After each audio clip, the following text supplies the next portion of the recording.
এখন যে ক্রাইম স্টোরিটা শোনাবো সেটা রাজস্থানের ভরতপুরের নিমদা রোড বলে একটা ফেমাস রোড আছে, সেখানকার ঘটনা। 8 মে 2021 মানে লকডাউন যে সময় চলছিল সেই সময়কার ঘটনা এটা।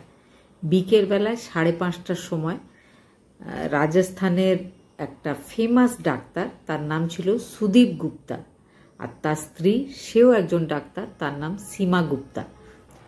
দুজন প্রত্যেক দিন বিকেলবেলায় 4:30 পর কোথাও কোনো একটা চেম্বারে বসার জন্য যেতেন। তো প্রত্যেক দিনের মতো সেদিনও তারা বাইরে বেরিয়েছিলেন। তো তাদের কারের সাথে সাথেই একটা বাইকও যাচ্ছিল, বাইকে দুজন ছেলে ছিল। তো কিছুক্ষণ যাওয়ার পরে হঠাৎ করে তারা সেই কারটার সামনে বাইকটা এনে দাঁড় করায়, মানে কারের রাস্তাটা আটকে দেয়। রাস্তা অবরোধ করার কারণ জানার জন্য যখন ডক্টর সুদীপ নিজের গাড়ির কাঁচটা নিচু করেছেন, কিচ্ছু জিজ্ঞেস করতে সুযোগ দেওয়ার আগেই ওই দুজন ছেলের মধ্যে একটা ছেলের মুখে গামছা দিয়ে চাপা দেওয়া ছিল, অন্যজনের কিন্তু একদম মুখ ফাঁকাই ছিল, সে একটা হেলমেটও পরেনি। তো সে নেমে এসে ডাক্তারের দিকে উদ্দেশ্য করে একটা গুলি চালায়। আর ডাক্তারের পাশেই বসেছিল ডাক্তারের স্ত্রী, তার দিকে 4খানা গুলি চালায়। গুলি চালাবার পরে আশেপাশের লোকজন যখন এগিয়ে আসছিল, তো তাদেরকে ভয় দেখানোর উদ্দেশ্যে হাওয়াতে ফায়ারিং করতে করতে ইউ টার্ন নিয়ে যেদিক দিয়ে গাড়িটা এসছিল সেদিকেই আবার চলে যায়। এবার রাস্তার আশেপাশে যে সিসিটিভি ফুটেজগুলো ছিল, আসলে ওটা একটা মেন রোড ছিল, জনবহুল একটা মেন রোড, অনেক লোকজন, ট্রাফিক পুলিশ, আশেপাশে অনেক পথচারী সবাই ছিল, সবাই প্রায় তাদেরকে দেখেছিল। পুলিশ তখন বুঝতে পারে যে এই ঘটনাটা ঘটিয়েছে দুটো ছেলে, তাদের নাম হচ্ছে অনুজ আর মহেশ। এই ঘটনাটা কেন ঘটেছে সেটা বোঝার জন্য একটু পিছিয়ে যেতে হবে। পিছিয়ে যাওয়া বলতে 2017-র একটা ঘটনা। ডক্টর সীমা একজন ফিজিশিয়ান ছিলেন, তার একটা নিজের হসপিটাল ছিল, শ্রীরাম গুপ্তা মেমোরিয়াল হসপিটাল। সেখানে একটা মেয়ে, তার নাম ছিল দীপা গুজ্জার। সে একটা ডিভোর্সি মহিলা ছিল, আর তার একটা 6 বছরের ছেলে ছিল। দীপা গুজ্জারের ছেলের নাম ছিল সৌর গুজ্জার। তো ওই যে শ্রীরাম মেমোরিয়াল হসপিটাল, সেখানে রিসেপশনিস্টের কাজ করত এই দীপা গুজ্জার। আর ডক্টর সীমার হসপিটালে মাঝে মাঝে ডক্টর সীমার হাজব্যান্ড বিকেলবেলার দিকে নিজের ডিউটির পরে, তিনি একজন সরকারি হসপিটালের ফিজিশিয়ান ছিলেন। তো প্রত্যেক দিন নিজের হসপিটালের ডিউটির পরে সুদীপ গুপ্তা নিজের স্ত্রীর হসপিটালে কিছুক্ষণ করে বসতেন, রোগীদের দেখতেন। তো তিনি প্রত্যেক দিন এসে বসতেন। সেই সময় তার সাথে সেই রিসেপশনিস্টের একটা অবৈধ সম্পর্ক তৈরি হয়। তো এই ব্যাপারটা বেশ কিছুদিন পরে যখন অনেকেই জানতে পারে, তো সীমাও জানতে পারে। ডক্টর সীমা ভীষণ রেগে যায় যে নিজের হাজব্যান্ডের সঙ্গে রিসেপশনিস্টের একটা সম্পর্ক আছে জানার পরে সে রিসেপশনিস্টকে চাকরি থেকে বের করে দেয়। চাকরি থেকে বের করে দেয় আর বলে যেন সে ভরতপুরে একদম না থাকে। কিন্তু তিনি জানতেন না যে তিনি এইভাবে অপমান করে তাকে বের করে দেওয়ার পরেও, বা নিজের হাজব্যান্ডের সাথে দীপা গুজ্জারের ব্যাপারে অনেকবার ঝগড়া করার পরেও যে সেই ভদ্রলোক বা সে ডাক্তার সুদীপ গুপ্তা দীপা গুজ্জারকে ছাড়েনি। তো দুজনের মধ্যে সম্পর্কটা কিন্তু থেকেই গেছিল। এদিকে সুদীপ আর সুদীপের স্ত্রী, তাদের একটা ফ্ল্যাট ছিল। সেই ফ্ল্যাটটা একটা সূর্য সিটি বলে একটা জায়গা ছিল, সেখানে একটা খুব সুন্দর ফ্ল্যাট ছিল ডাক্তার সুদীপ গুপ্তার। তো তিনি সেই ফ্ল্যাটটাতে দীপা গুজ্জারকে থাকতে দিয়েছিলেন। সেই ফ্ল্যাটটাতে দীপা নিজের ছেলের সাথে থাকতো, আর ডাক্তারবাবুর যখন ইচ্ছা সে গিয়ে দীপার কাছে থাকতো। এমনকি দীপার পুরো খরচ, দীপার বাচ্চার স্কুলের খরচ বা অন্যান্য যে খরচ, সমস্ত খরচগুলো ডাক্তারবাবুই চালাচ্ছিলেন। তো এইভাবেও বেশ কিছুদিন কেটে যায়।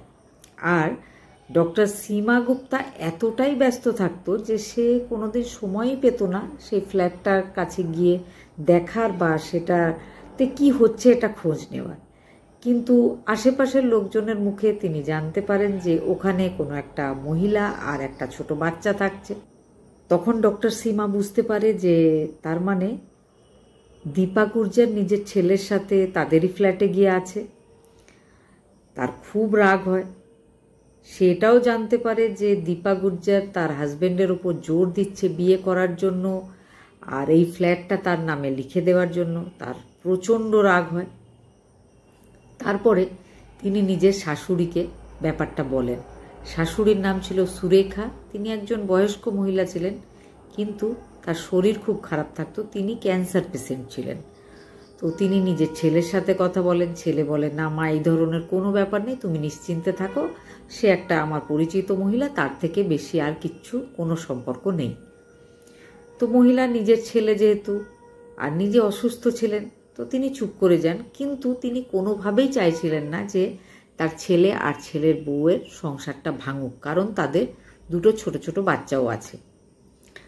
এবার কিছুদিন পরে ডক্টর সীমার চোখে পড়ে একটা কার্ড। সেই কার্ডটাতে অনেককেই দীপা কার্ড দিয়েছিল, কারণ দীপা একটা লাখ লাখ টাকা খরচ করে একটা স্পা তৈরি করেছিল। ভরতপুর শহরেই একটা স্পা করেছিল। সেই স্পায়ের ওপেনিং হওয়ার কথা ছিল, আর সেই ওপেনিংয়ের কার্ড ওই হসপিটালের যে পুরনো তার পরিচিতরা ছিল তাদেরকে দীপা দিয়েছিল। তাদের কাছে সে দেখতে পায় সেই কার্ডটা। সেই কার্ডে যে স্পায়ের মালিকের নাম দীপা যেমন লেখা ছিল, দীপার পাশে ডক্টর সুদীপ গুপ্তাও লেখা ছিল। এই ব্যাপারটা দেখার পরে কিন্তু সীমা নিজেকে আর ধরে রাখতে পারে না। সে ভীষণ রেগে যায়। সে বুঝতে পারে যে তার হাজবেন্ড লাখ লাখ টাকা সেই মহিলার পেছনে নষ্ট করছে, আর সেই তাকে স্পাটা খুলে দিয়েছে, সে নিজের ফ্ল্যাটে তাকে থাকতেও দিয়েছে। তার খুব রাগ হয়। সে নিজের হাজবেন্ডকে কিছুই বলল না, কিন্তু নিজের শাশুড়িকে সঙ্গে নিয়ে 7 নভেম্বর 2019 দুপুরবেলায় 4টের সময় সেই ফ্ল্যাটটার কাছে যায়। গিয়ে চুপচাপ দাঁড়িয়ে লক্ষ্য করছিল যে ফ্ল্যাটে কেউ আছে কিনা। দেখে না, ফ্ল্যাটের বাইরে একটা তালা লাগানো রয়েছে। কিছুক্ষণ পরে ডক্টর সীমা আর তার শাশুড়ি সুরেখা গুপ্তা লক্ষ্য করে যে তার ছেলে মানে ডক্টর সুদীপ সেখানে এসছে। এসে দেখে যে দরজায় তালা দেওয়া। কিছুক্ষণ সে ওয়েট করে সে সেখান থেকে চলে যায়, কিন্তু সুদীপ একদম খেয়ালই করতে পারেনি যে তার স্ত্রী আর তার মা সেখানেই লুকিয়ে রয়েছে। বিকেলবেলায় 4:30টার সময় দীপা গুর্জার নিজের 6 বছরের ছেলে শৌর্য গুর্জারকে নিয়ে নিজের ফ্ল্যাটে ফিরে আসে। তো সে যেই এসে ফ্ল্যাট খুলে ভেতরে ঢোকে, তার পেছন পেছন ডক্টর সীমা আর ডক্টর সুদীপের মা দুজনেই ঢোকে। ঢোকার পরে দীপার সাথে ডক্টরের খুব ঝগড়া শুরু হয়। দুজনে প্রচুর ঝগড়া হয়, কিন্তু দীপা কোনোভাবেই দমে যাওয়ার পাত্রী নয়। কারণ কি, সে তো জানে যে ডক্টর সুদীপ তার বয়ফ্রেন্ড। আর এদিকে ডক্টর সীমা, সে ভীষণ রেগে যাচ্ছে, কারণ তার হাজবেন্ড লক্ষ লক্ষ টাকা এই মহিলার পেছনে নষ্ট করছে, এবং ডক্টর সীমার যে ফ্ল্যাট তাতেই ওই মহিলা দাঁড়িয়ে তার সাথে ঝগড়া করছে। যখন দীপাকে বোঝানোতে কোনো কাজই হচ্ছিল না, তো ডক্টর সীমা ভীষণ রেগে যায়। রেগে গিয়ে নিজের ব্যাগটা খোলে, তাতে স্পিরিট ছিল। বাড়ির সব জায়গায় বিভিন্ন জিনিসপত্রে স্পিরিট ছড়িয়ে দেয়। দেওয়ার পরে আগুন লাগিয়ে সে ছুটে বাইরে বেরিয়ে যায়, আর বাইরে থেকে দরজাটা বন্ধ করে দেয়। বন্ধ করার পরে কিছুক্ষণ দাঁড়িয়ে দেখার পরে সে নিজের শাশুড়িকে নিয়ে ফিরে চলে আসে। আগুনে পুড়ে যাচ্ছিল দীপা, সঙ্গে তার ছেলে। দীপা ঘটনাটা জানিয়ে বারবার ফোন করছিল সুদীপ গুপ্তাকে, কিন্তু সুদীপ গুপ্তা এসে পৌঁছায়নি। সে আরও ফোন করেছিল নিজের ছোট ভাই, তার নাম ছিল অনুজ। তো অনুজ তাড়াতাড়ি খবর পাওয়া মাত্র সেখানে আসে। আসার পরে সে দরজাটাকে খুলে আগুনের মধ্যে ঝাঁপিয়ে ভেতরে ঢুকেও যায়। সে অনেকটা পুড়ে যায়, কিন্তু সে নিজের দিদি আর দিদির বাচ্চাকে ঠিক সময় মতো বের করতে পারেনি। তো তারা মারা যায়। তারা মারা যাওয়ার পরে দীপার বোন রাধা সে পুলিশে কেস করেছিল। কেস করার পরে 2019 নভেম্বর মাসে ডাক্তার সুদীপ গুপ্তা, তার স্ত্রী সীমা গুপ্তা আর তাদের মা সুরেখা গুপ্তা, 3জনকে পুলিশ অ্যারেস্ট করে। কিন্তু প্রায় 7-8 মাস পরে আগস্ট 2020-তে তাদের জামিন হয়ে যায়। যে ছেলেটা বাইকে করে এসে ডাক্তার আর তার স্ত্রীর ওপর গুলি চালিয়েছিল সেই ছেলেটা আর কেউ নয়, দীপা গুজ্জারের ভাই অনুজ। তো অনুজকে অনেক খোঁজার পরে জুন মাসের 19 তারিখে অনুজ ধরা পড়ে। আর অনুজের সাথে যে বাইক চালাচ্ছিল সেটা অনুজের বন্ধু, তার নাম ছিল মহেশ, সেও ধরা পড়ে। মহেশ প্রথমে ধরা পড়েছিল 1 জুনে আর অনুজ 19 জুনে ধরা পড়ে। দুজনের কাছে জিজ্ঞাসাবাদ হয়। বাইকটা ছিল মহেশের জামাইবাবুর, তাকেও অ্যারেস্ট করা হয়। পুলিশ জিজ্ঞেস করে যে তুমি কেন এরকম করলে, তো সে বলে যে সে একদিনের জন্যও শান্তিতে ঘুমাতে পারে না, সব সময় তার দিদিকে আর তার দিদির বাচ্চাকে সে যেন দেখতে পায়। সে নিজের ওপর রাগ হয় যে সে কেন ঠিক টাইমে গিয়ে তার দিদিকে আর তার ছেলেকে বাঁচাতে পারলো না।